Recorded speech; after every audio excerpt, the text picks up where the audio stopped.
Hey everybody, Jonathan Broadbent here from UnWoke Academy, and I've got two interesting special guests today joining me to talk about something a little bit off the usual beaten path for finance.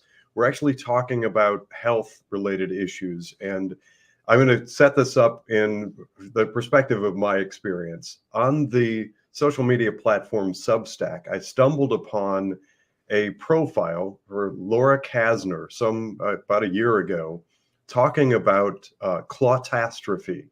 A little play on words there, the blood clots that we've been learning a lot about that arguably, and we're going to get into this in a few moments, stem from the experimental gene therapy shots that resulted from COVID panic. And the Substack was amazing. It is amazing. I recommend going on to Substack. Find Clotastrophe. So it's clot and catastrophe together, Clotastrophe. There's a tremendous amount of great information there. And I actually had occasion to meet Laura Kasner in person a couple of months ago while speaking at an engagement in Central Ohio. And we've been friends ever since. At a recent conversation, we met up and Laura suggested that we talk openly about this issue. And we have Tom Haviland joining us as well to talk about clotastrophe, the shot, the jabs, the whole thing, all the stuff that resulted from COVID-19. So with that, Tom, Laura, thank you for joining us. I want to turn things over to you. Thanks, Jonathan, for having us on the show.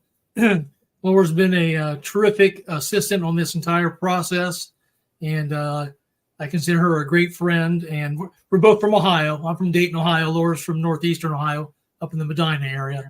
And together we have done 2 worldwide embalmer blood clot surveys to track this very unusual phenomenon of these white fibrous clots that embalmers all over the world have been seeing in their corpses. And through our surveys, we've deduced that the main consensus of the embalmers is that they started seeing these clots in 2021, which is suspiciously after the COVID-19 vaccines rolled out. And they're seeing them in a fairly high percentage of their corpses, unfortunately, Jonathan, about 20 to 30% of their corpses. So this is not a rare phenomenon. And as you said on that site that Laura has, Clotastrophe, she's got lots of photos of the clots. She's got access to the 2 surveys that we did, the results of those surveys. So we do encourage people to go check that out. In terms of my way I got involved with this, I'm a retired U.S. Air Force major, and I spent 20 years in the Air Force and then 16 years as a defense contractor working with the Air Force. And I was an electrical engineer and data analyst. And in my retirement days, I watched that film Died Suddenly when it came out. It came out the week of Thanksgiving in November of 2022, and it had about 6 or 7 embalmers in that movie that said they were seeing these white fibrous clots and they were pulling them out of their corpses. What struck me was at the 13-minute and 15-second mark in that movie, an amazing statement was made. An embalmer from the state of Indiana, Mr. Wallace Hooker, was lecturing at an Ohio Embalmers Association conference in Columbus, Ohio on the 26th of October in 2022. And he was talking to a room of about 100 embalmers. And he showed them photographs of the white fibrous clots that he had been removed from his corpses for about the last year or so. And he said, by a show of hands, how many of you embalmers are seeing these same white fibrous clots? Well, he said almost the entire room of 100 embalmers raised their hands, yes. He then asked him, when did you start seeing these clots? And they all agreed it was in the middle of 2021, about 6 months after the COVID-19 vaccines rolled out. So I thought that was an amazing statement, right? Either that's true or false. Either those embalmers raised their hands or they didn't. So I got up the very next morning. I watched the movie the night it premiered, Monday of the week of Thanksgiving in 2022. Got up the next morning, Tuesday of that week. And I said, I don't think any reporter is going to chase after this story. So I called the Ohio Embalmers Association, located in Cincinnati, Ohio. I talked to their president, Mr. Dan Becker, their vice president, Mr. Woody Wilson, and their secretary, Mr. David Hicks. And I asked all 3 gentlemen, hey, did you happen to be in the room at the time that those 100 embalmers supposedly raised their hands, seeing they're seeing these clots too? Well, Jonathan, none of the 3 of them happened to be in the room at the time. However, the vice president, Mr. Woody Wilson, who runs his own funeral home up in Marysville, Ohio, about an hour north of where I live, and he does his own embalming. A lot of funeral directors do their own embalming. Woody said, Tom, I'm seeing the white fibrous clots too. So I said, wow. Now I have an official officer, the vice president of the Ohio Embalmers Association. And by the way, Woody is now the president of the Ohio Embalmers Association, saying that he's seeing these clots that these 6 or 7 embalmers in this Died Suddenly film said they were seeing.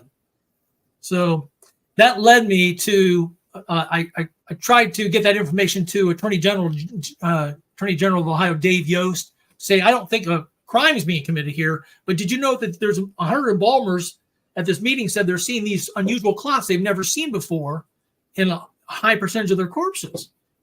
So I got crickets back from him. So what I did then is I didn't know what to do. So I posted my conversations and about what I talked about with, Woody Wilson, the vice president of the Ohio Embalmers Association. And I posted what I had gathered so far and the fact that I had not gotten any response from my Ohio Attorney General on a Substack that's done by Mr. Steve Kirsch, a multimillionaire in California who runs the Vaccine Safety Research Foundation. Well, of all the 100 and hundreds of comments that were made to that particular Substack that day, there was one person who responded to me, and guess who that person was? Lord, take it away.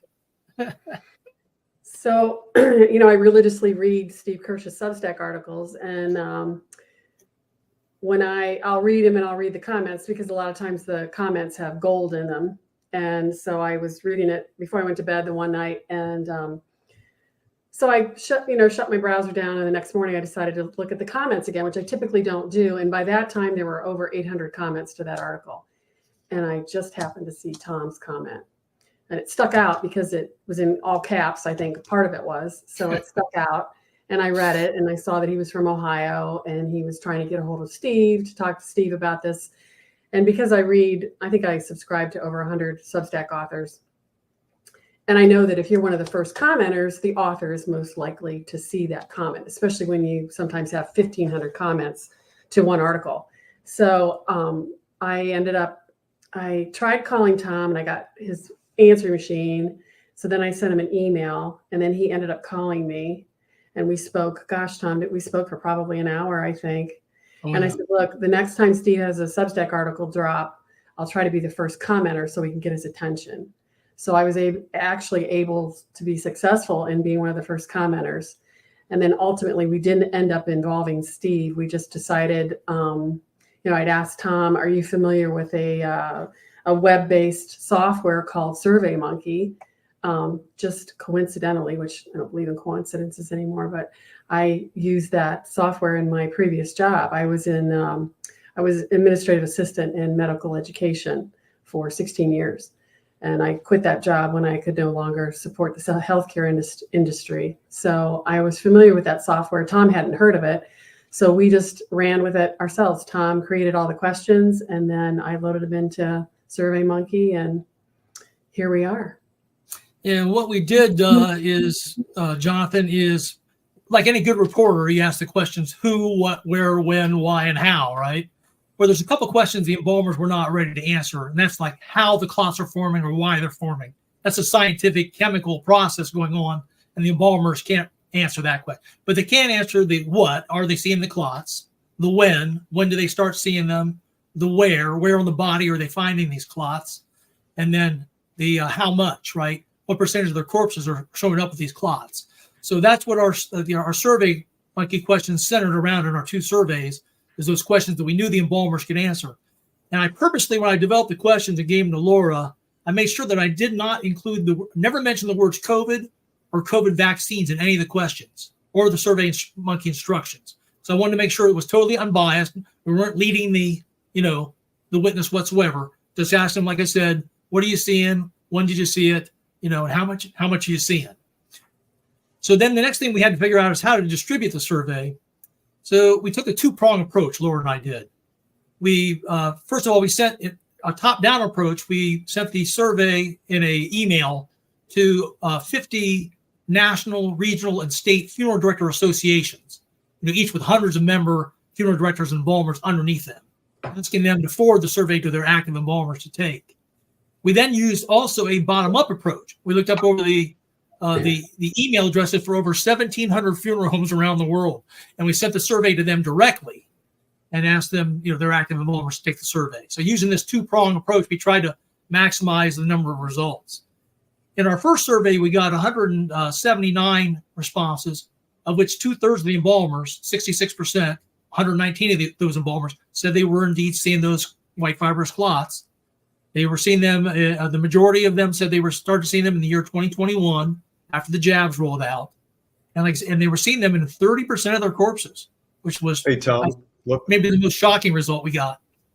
sorry to interrupt. Let me drill down right there because that's one of the Yeah. questions that I want to make sure that we're clear about articulating, and that is the comparison before and after the shots started. So what was it? It was late 2020. When were the first shots rolled out? Was that November? The shots were rolled out pretty much in January of 2021. You can there were some people that got them in December, but very few of 2020.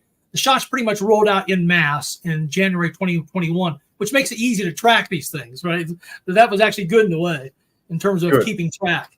That's what I was fishing for, is sort of that entry point, that line to draw of January in 2021. And so as you did the survey, I imagine that you're doing some compare and contrast. And in addition to simply the percentage and likelihood of finding these clots within the corpses that they were examining, but also comparing to prior. So can you pause for a moment and just give us a little bit of comparison before the shots, January 2021 Yes. and after? For the most part, the embalmer said they've never seen these type of clots before the years of the pandemic, before the years of 2020. Never. Yeah. They typically find two different types of clots in bodies. One are called grape jelly clots, and they look just like grape jelly, dark grape jelly. And they dissolve very easily in your hands. Embalmers have been seeing those forever. They've also been seeing a smaller type of clot called a chicken fat clot. They're yellowish in color, they're smaller, and they tear very easily. Much different than these large, long, white fibrous clots that are real elastic, rubbery, kind of hard to break. Now, what was interesting, Jonathan, I'm glad you stopped me there, because in 2020, the year that we had COVID but no vaccines yet, 44 of the embalmers, of the 119 who said they saw the clots, 44 of them, about 1/3 of that amount, said they did see them in 2020. So that indicates that this may be a problem with COVID as well, right? The COVID virus. Because as you know, there's a spike protein on the surface of the virus itself. And that spike protein can lead to the formation of what's called amyloid proteins. Amyloid's spelled AMYLOID. It's just a fancy term for a misshaped or misfolded protein. And we all have a natural enzyme in our body called plasmin. It's used to break down normal clotting, but it has a difficult time attaching to the clot when the clot's misshapenly folded, like these amyloid proteins are. So then the clots tend to grow and persist. However, from talking to some of the scientists that I've talked to, in 2021, and the embalmers, there was an explosion of the number of embalmers. Like I said, 119, said they saw them in the years, 2021, 2022. So there was an explosion of embalmers seeing the white fibrous clots. And what we think happened there is, as you know, the shot, the mRNA shot, the vaccine, was supposed to stay in your deltoid muscle and produce just enough of the spike protein to elicit an immune response for just a couple days to a week. And then it's done. It leaves your body. It's got you ready for COVID. But we know now that's not what happened at all. That shot goes all over your body. Those lipid nanoparticles carry it all over your body, and it turns your whole body into a spike protein factory. And it's been found to do that for months at a time, not just a few days to a week. So the scientists I've talked to believe that the shots, the vaccines, have supercharged the formation of these white fibrous clots and exacerbated the problem greatly. So there's a related question, and I'm fishing for the term that's used. It's not sweating. There was a fear for a long period of time, and then it sort of died out for people that I have to sort of paraphrase. I don't know the right terminology to use, but people who were getting the jab, they were sort of sweating or expirating the spike proteins. Do you know anything about that and the likelihood of people sort of getting some component from the jabbed from people that have gotten the shot in the following days? Yeah, that's a phenomenon. It's called not sweating, but shedding. People who have taken the vaccine, shedding it on people who have not taken the vaccine. Laura and I are familiar with the work of Dr. Pierre Corey and Dr. Jordan Vaughn from Alabama, and they have patients that they're treating. About 2/3 of the patients they're treating are patients that have taken the vaccine and are having severe side effects from the vaccine. But about 1/3 of the patients that they're treating are patients that have not been jabbed and are having issues that look like they're from the jab. So, Laura, do you want to say anything about that, about the phenomenon of shedding? I would recommend that if anybody wants to read about the shedding phenomenon, to go to Pierre Corey's Substack. He has a 9-part series of articles on Substack that talks about shedding. So it gives now they do say, I think that the shedding in the people that have not taken the vaccines, or the symptoms they have, are less severe than those that have taken the vaccines. So which would make sense, right? Because they've got a higher concentration level in their blood system. They had a lot of instances where women who that were pregnant, or even women that weren't, when their husband got the shots, they would experience menstrual issues, or they would miscarry if they were pregnant. So and in the Pfizer documents, it talks about shedding and how when they had the people who participated in the clinical trials were told not to have sexual relations while they were giving the shots in the clinical trials. So they knew shedding was an issue. Did they tell them a certain number of days not to have intercourse after they've gotten their latest jab? Was it like I'm not sure the details on that. Naomi Wolf is another one who talks about that extensively, about shedding and menstrual. Yeah, I think she actually turned into one of my leading sources, because I read Naomi Wolf. I follow her on Substack as well. Okay. So parts of what I am able to ask about this, not being an expert, but trying to be informed on the subject, I think a lot of it comes from Naomi Wolf. But there's something else in that realm that strikes me as interesting, really, primarily because it kind of made its rounds and a lot of people read it as we were talking about shedding, and we were concerned about whether or not to get the shots, etc. There was a really interesting story, and it wasn't just a few people. I think it went viral internationally, about a study. I'm going to have to paraphrase, but it was done on rats in Australia, and they had a major rat problem. I'll paraphrase the result of the study, but basically they injected some rats in a centralized area in Australia with something that sterilized the female rats, and it was made to be contagious. And so, of course, any of the rats in the immediate vicinity, those family, the females would not reproduce. But what they discovered is that they found traces of that years later, hundreds of miles away, because as the rats sort of rubbed on each other and they sweat and whatever, that they were passing that on as a gene characteristic, and they were actually seeing instances of less, lowered, or zero fertility in the female rats 7 or 8 generations later, hundreds of miles away. So to me, that stands out as something that might be a component of this discussion as we talk about shedding, and the possibility that people who come in contact with people who've had the shots, especially in the days following getting the shot, there is that possibility that we are receiving it from them. And then, of course, connected to this whole conversation, it's not just one shot. I don't want to lose sight of the fact that we're up to, what are we on now? I think in Israel, are there some people that are on their 10th? Yeah, it's getting close to 10. Yeah. Yeah. And, you know, the shedding phenomenon is not a new phenomenon. Shedding has been associated with other vaccines in the past as well. So this is not a new issue. Another thing that Laura and I will get questions a lot on are from people who are worried about the blood supply. You know, because 80% of American adults over the age of 18 took at least the first couple of jabs back in 2021. So, and, you know, so you have to figure that the donated blood supply has a lot of mRNA in it. So we get questions about that. You know, people who have not taken the vaccines concerned about getting donated blood from a vaccinated donor. So we believe that is an issue as well. And there are actually several companies have actually done some startups to try to match people who are unvaccinated with donated unvaccinated blood. One of them is called Safe Blood. So Safe blood. Well, but there's a connected concern, just sort of following the fact set as it's being presented during the course of this conversation. It occurs to me to wonder and put a few pieces together.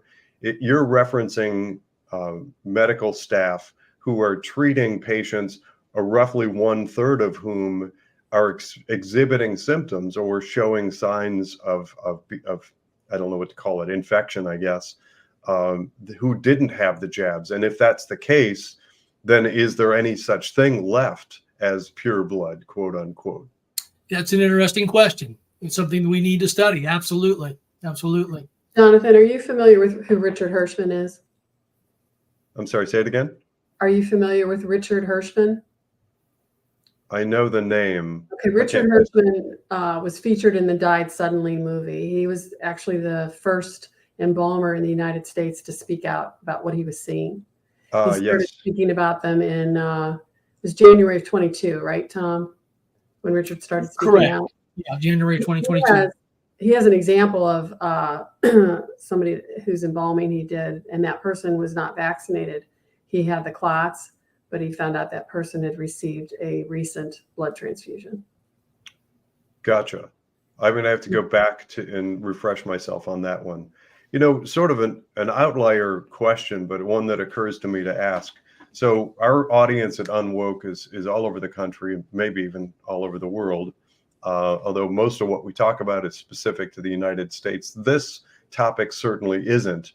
But bringing things back home for a moment and talking about the state of Ohio, because the three of us are located in the state of Ohio, I want to ask if you have had contact with State Representative Jennifer Gross. Jennifer Gross is an Ohio representative who has a military background. I believe she was Lieutenant Colonel with a medical background in the Air Force. So, Tom, that might be right up your avenue. Have you had any communications with Representative Gross in her office? I'll actually let Laura take this one. She's actually dealt more closely with our government officials like Jennifer Gross, Stephanie Stock, some of the important people in the state that can help us. Go ahead, Laura. Awesome. Real quick, I met with a couple of our state senators in April and May of last year. I met with Senator Christina Rogner and Senator Terry Johnson. Terry Johnson is the vice chair of our health committee in the state of Ohio. He's a physician himself, although he's retired. And I met with Christina locally. I drove down to Columbus to meet with Terry and presented them both with a binder, about 3 inches worth of paper that included our embalmer survey. I showed him a vial of the clots that I had with me. So they're very much aware of what's going on. You know, I presented him with Naomi's book, the Pfizer documents. I also gave him Edward Dowd's book called Cause Unknown. I left those books with them. They've never followed up with anything on it. I do know that because I've been down at the State House, so I've met Jennifer Gross. She's a real warrior for our side. And I've talked with Stephanie about the whole issue. Jennifer's very much aware of what's going on, but I think she's kind of on an island all by herself, fighting Goliath all by herself. So, yeah, Laura's, I had the very same experience. In addition to trying to reach out to Attorney General Dave Yost, I've also sent emails to Governor DeWine and his staff, about 15, 20 people in his staff. Didn't get back any responses whatsoever. Radio silence. So, Jonathan, Laura and I at some point have decided that really we just try to get the message to the people because we're very disappointed in our government's lack of response to doing anything about this. It's almost shocking because we think it's injured lots of Ohioans, injured and killed lots of Ohioans, these vaccines have. If you want me to, I can go into the second survey that we did, the results of that survey, and kind of walk the audience through it for the next 5 or 10 minutes.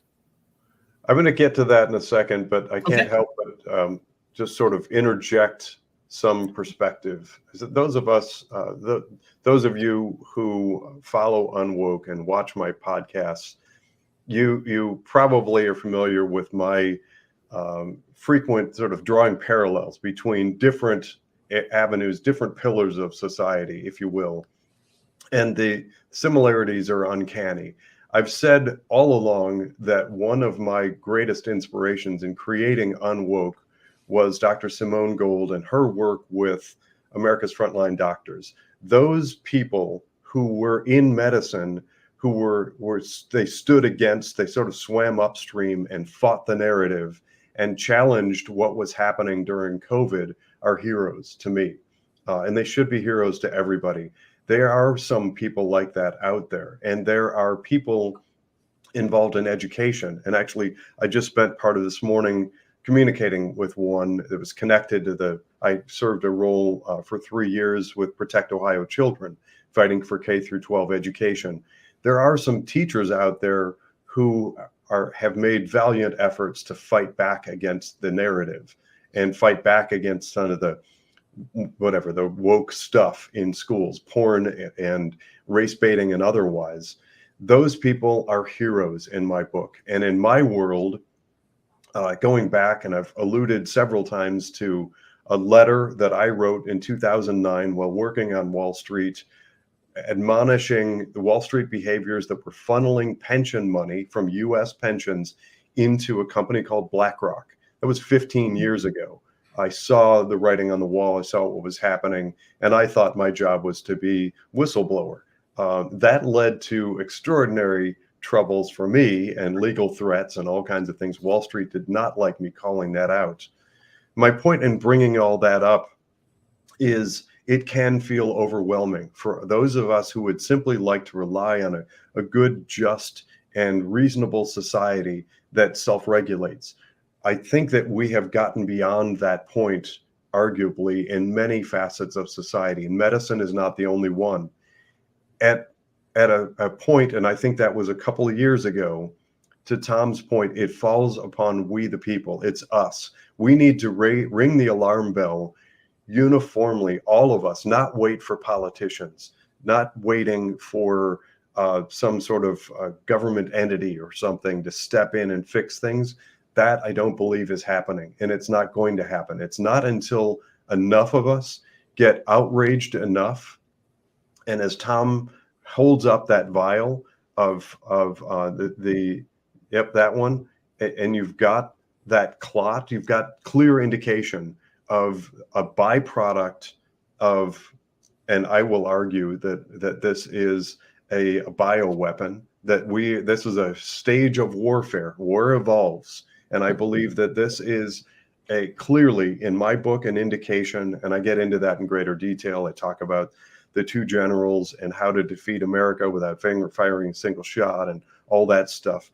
My point is, I'm pausing during this discussion to encourage you, my listeners, to get involved. Follow things like Clotastrophe. Find Tom Haviland and people like him, and some of the people that we're referencing here during the course of this conversation. Make yourself aware and start informing the people around you. We build network, we build communications, and that's our chance to fight back. Yeah, I echo everything you say there, Jonathan. Laura's a warrior, boy. She carries these clots. She has her own vials, and she carries them around in her purse, and she shows them to anybody that she can.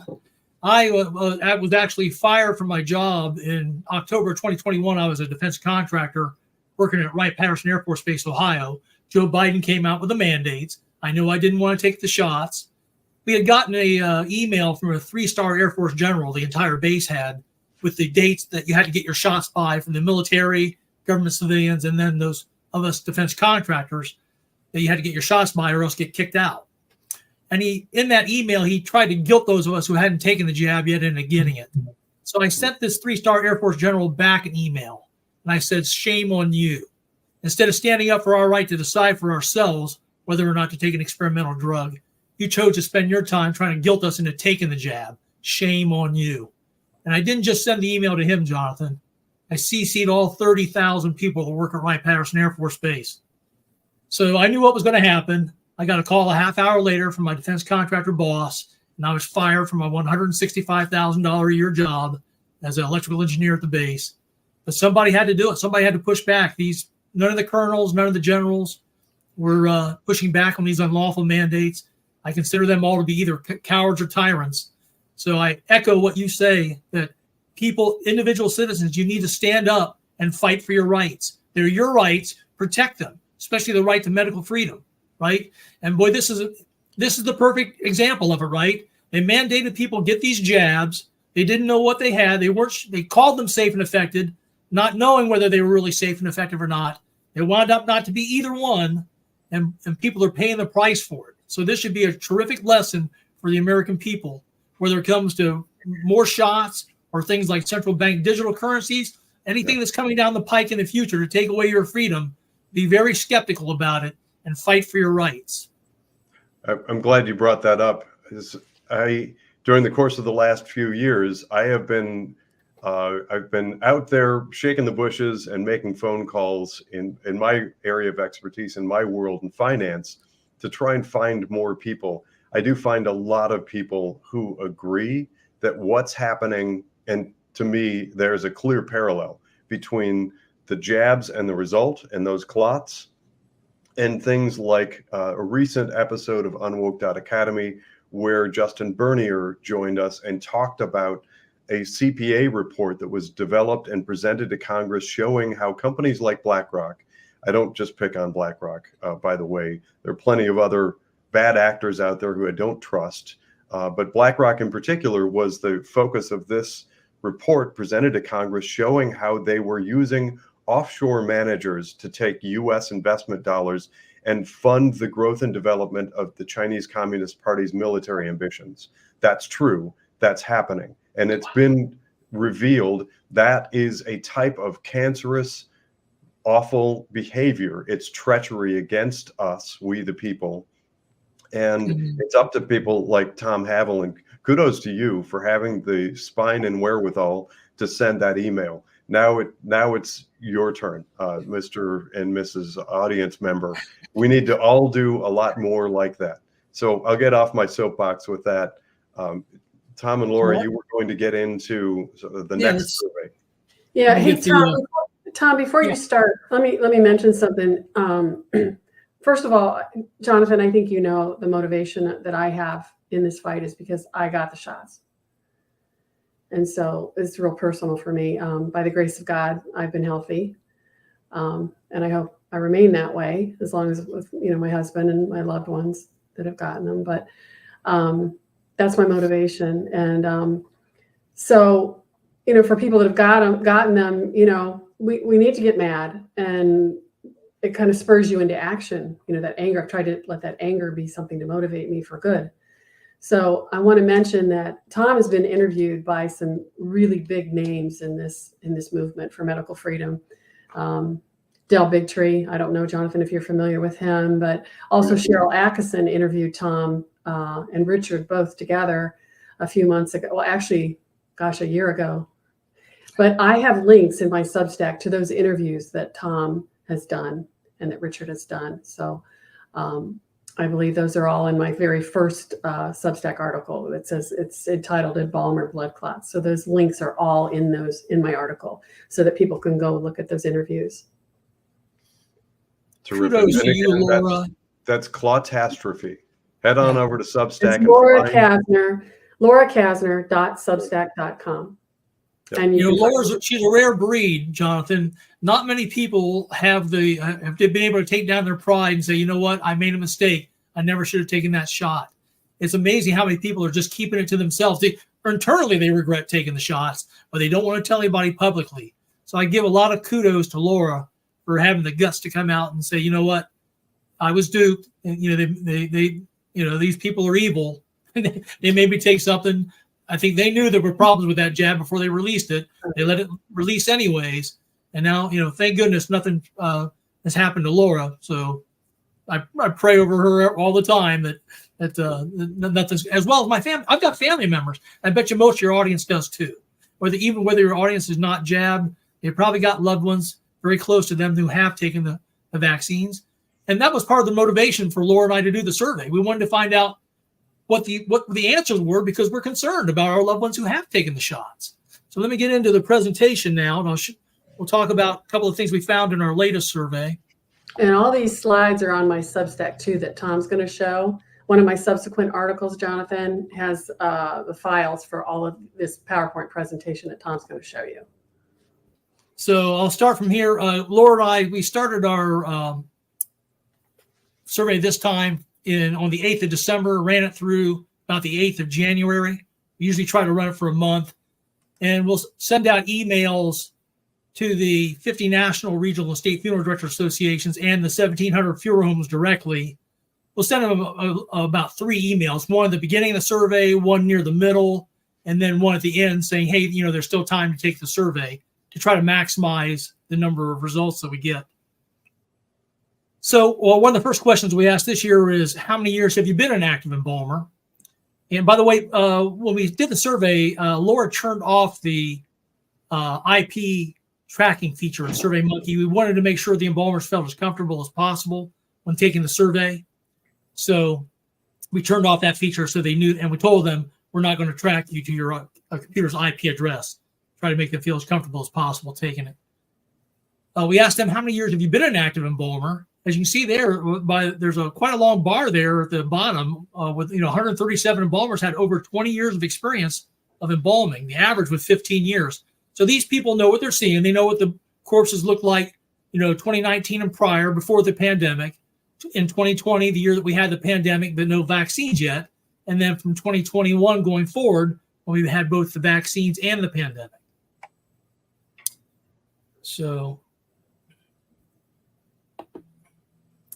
we then asked them, how many corpses do you embalm per year? As you can see there, the average is about 100 corpses a year. Earlier on, Laura mentioned the name of Richard Hirschman, one of the died suddenly embalmers. Richard's what they call a trade embalmer. He contracts with various funeral homes. In fact, about a dozen funeral homes in the area of Alabama that he lives. And he'll do about 300 plus corpses per year. So he's a very active embalmer. But the average is 100 corpses per year. So these embalmers, they know what they're looking at. We asked them this year, did you see the white fibrous clots again in the year 2023? And as you can see there, Jonathan, 73%, 197 of the 269 embalmers that responded to this year's survey said they were still seeing the same white fibrous clots in 2023, which is about the same percentage of embalmers that said they saw them in 2022. So this problem's not going away. One of the really interesting questions we asked again this year was, what percentage of your corpses in the year 2023 contain those white fibrous clots? And if you average all those bars together, including the green bar where 63 embalmers said they saw none, you get an average of 20% of the corpses in 2023 containing these white fibrous clots. Like I said, these embalmers never saw these clots prior to 2020. And in our first survey that we ran the previous year, when we asked this question, it was actually 30%. So it's going in the right direction. Thank goodness the trend's going down, but that's not necessarily a vindication of vaccines if you think about it.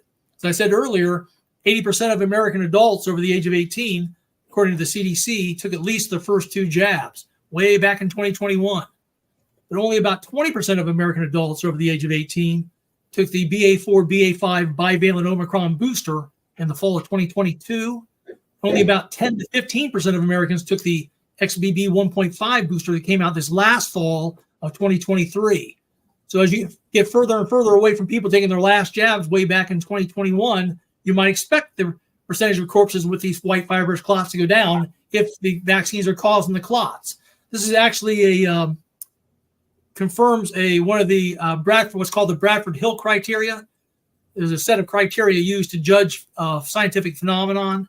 And this one's called reversibility. In other words, if you take the cause away, does the effect go away? This is exactly what the embalmers are seeing.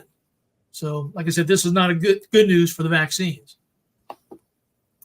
One of the other phenomenon the embalmers said that they saw this last year in 2023 was a phenomenon called microclotting. And the embalmers do not describe it as that. They describe it as what looks like coffee grounds or dirty blood in the drainage coming off the corpse as they're trying to get the blood out of the corpse so they can put formaldehyde in. They see what looks like coffee grounds in the blood. And as you can see there, 212 of the 269 embalmers, 79% saw this phenomenon in the year 2023.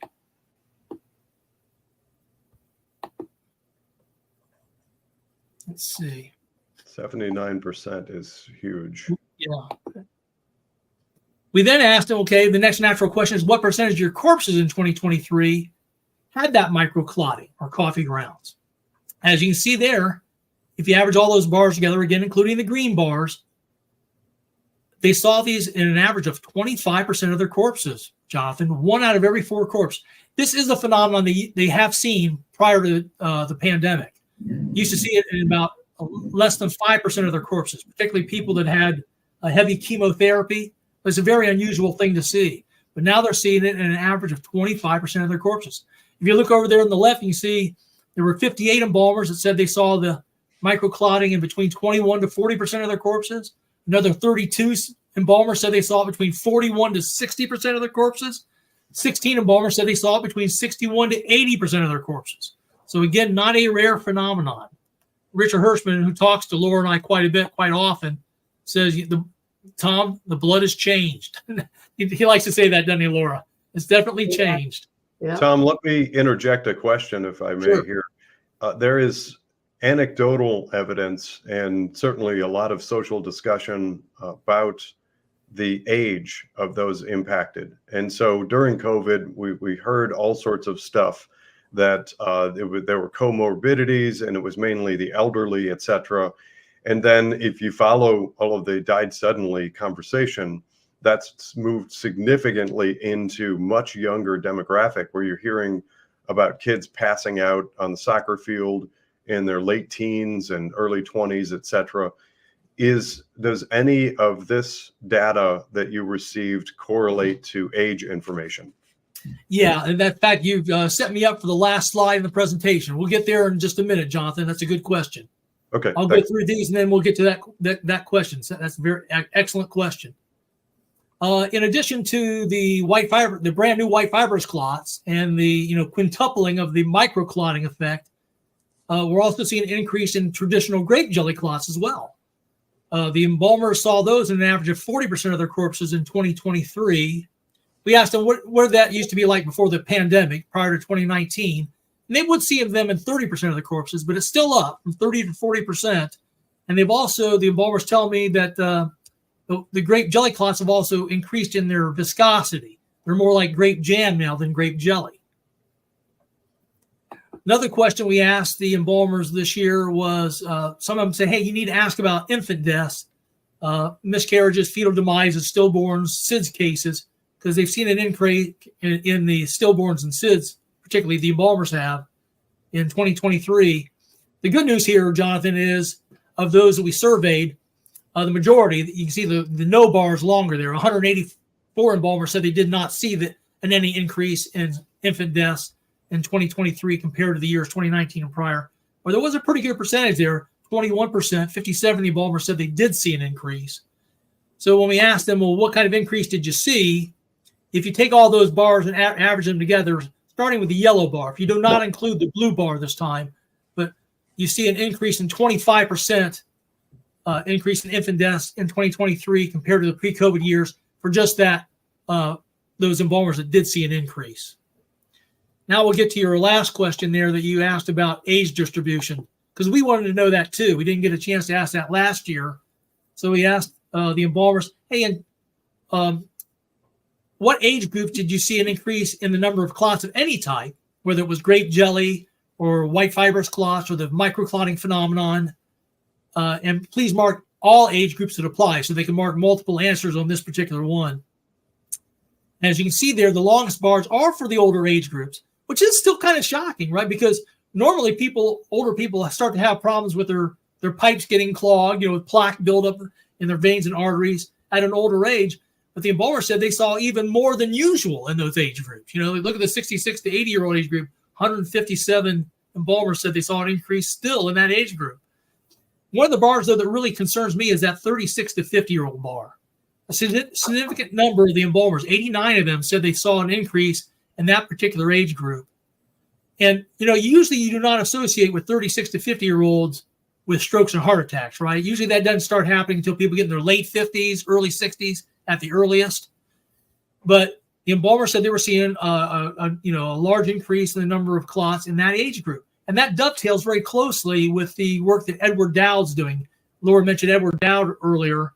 He's been looking at insurance data, death and disability data from both the United States and the UK.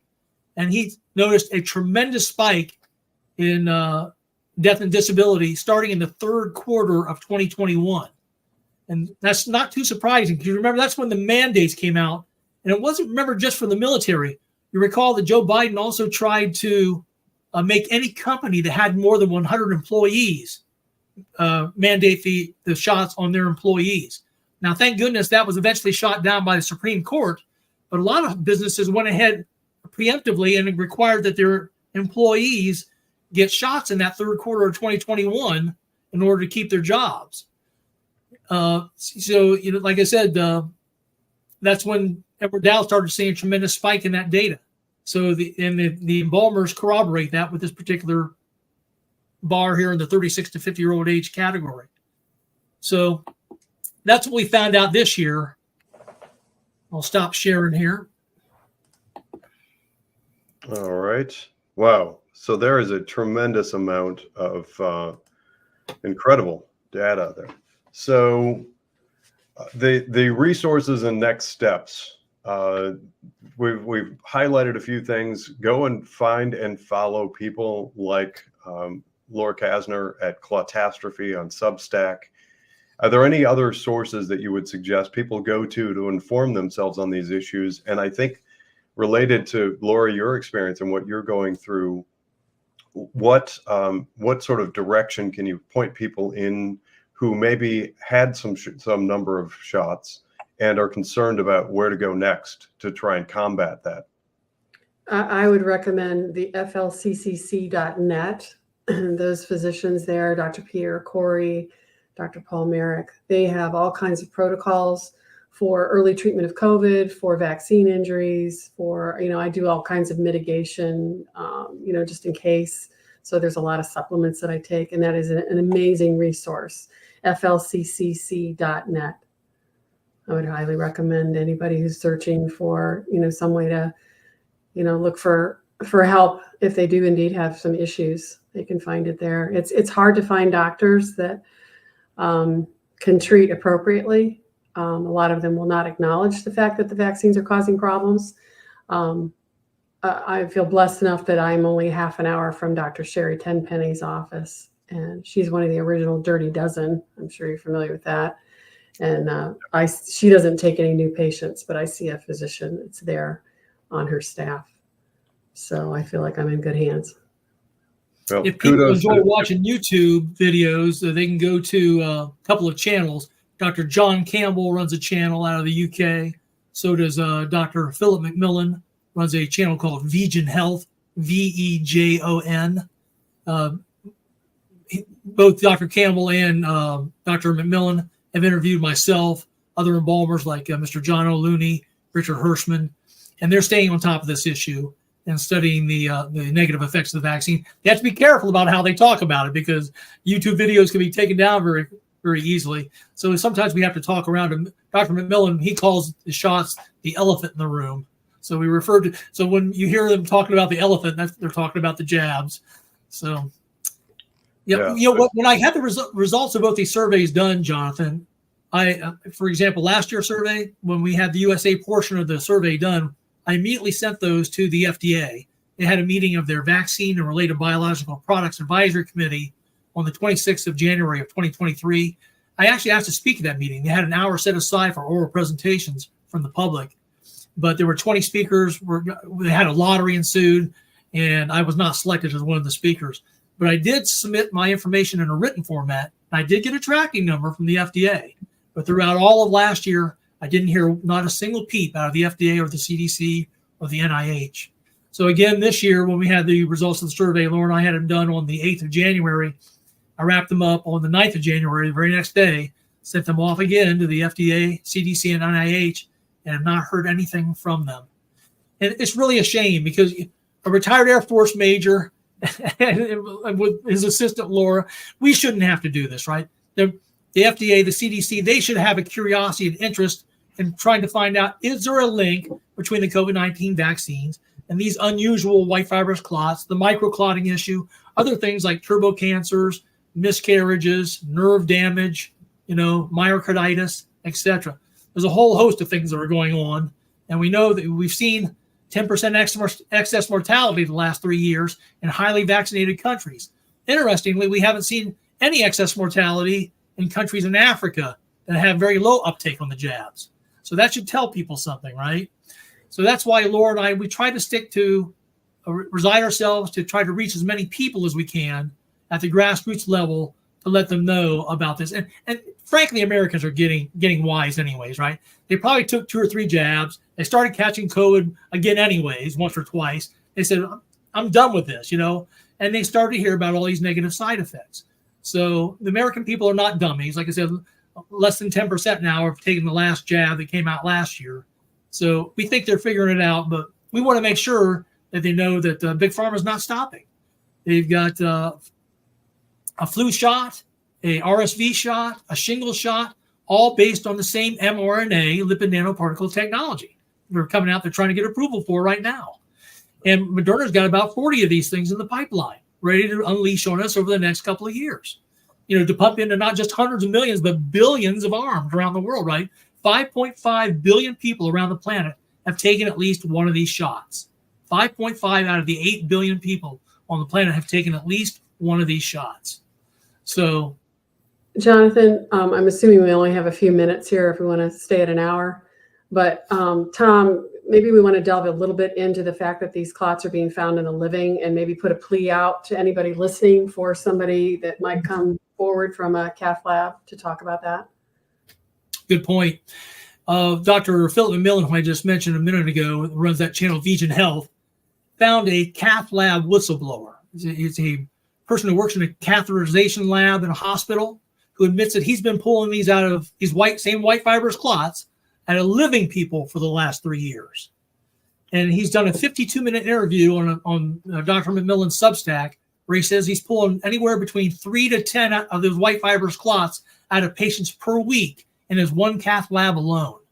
And he says what's interesting about these doctors is a catheterization lab is staffed with a vascular surgeon, endovascular specialist, radiologists, anesthesiologists, nurses. So there's a lot of people that are seeing these clots being pulled out of people in these labs.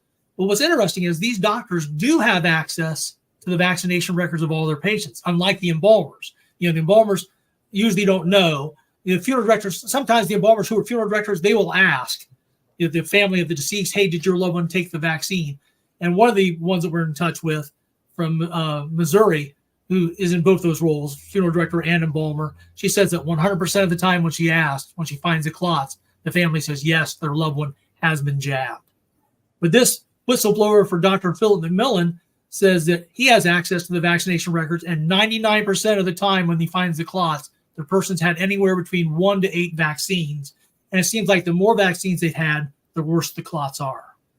So I've found my own cath lab whistleblower, who's a endovascular specialist and cardiologist in Jacksonville, Florida, who admits that he's been pulling these clots out of people for the last 3 years. And he's actually sent me photos and angiograms of clots that he's removed. However, he's afraid to come out and talk about it publicly because he's afraid he's going to have his licenses taken away, his board certification taken away. You've seen what's happened to good doctors like Dr. Ryan Cole, Dr. Sherry Tenpenny, Dr. McCullough, Dr. Corey, Dr. Merrick. They're trying to strip these people of their licenses. And so there's this tremendous fear. But we've got to get the word out, because the only people that can see what's happening in veins and arteries are your embalmers, right? Your coroners, medical examiners, vascular surgeons, endovascular specialists. They're the only ones that see what's actually happening inside veins and arteries in people. So with that, I'm actually going to interject an area that I see great hope in, and that is private membership associations. It's something that caught my radar some time ago. It seems to be growing in food, pharma, agriculture, medicine. You're starting to see groups of professionals who are leaving sort of the boot heel of 3-letter agencies and are shifting back into an exclusive focus on the health and benefits for we the people, for the membership, the constituents. And that is a fundamental and exciting and drastic shift. You hit the nail on the head when we talk about the fear that is in those people that work in these environments, people who work in the mega hospitals that are effectively, arguably controlled by big pharma, people that work in my area of expertise in my industry in finance, who work for big globalist banks and big Wall Street firms that are under the thumb of the globalist investment managers and the massive the power that comes from the control of assets and money. And in education, we have those sort of well, there are a handful of different entities that control the dialogue in education, like publishing companies that publish educational content and materials. They make billions and billions of dollars off of that stuff. And it's up to us to step in, blow the whistle, and get active, get involved, get engaged, and not be fearful. All it takes is a few people to really start moving the needle. In my focus, we're seeing a lot of pushback in the world of finance now, finally, thankfully, after years of arguing and battling about it. You're seeing 14 states attorneys general, a whole bunch of unions. A lot of people are waking up to the harms and treachery of ESG, DEI, and those sorts of things influencing finance artificially. In this realm, we thankfully have people like Tom and Laura who are ringing the alarm bell, and we have courageous people within the world of medicine who are fighting back, sometimes from within, and sometimes they are just leaving and going out on their own to form things like private membership associations where they can apply their skill set without having to answer to the big globalist, for lack of a better blanket term to use. With that said, I do want to thank both of you for the courage that you exhibit and thank you for coming on and joining us on UnWoke.Academy.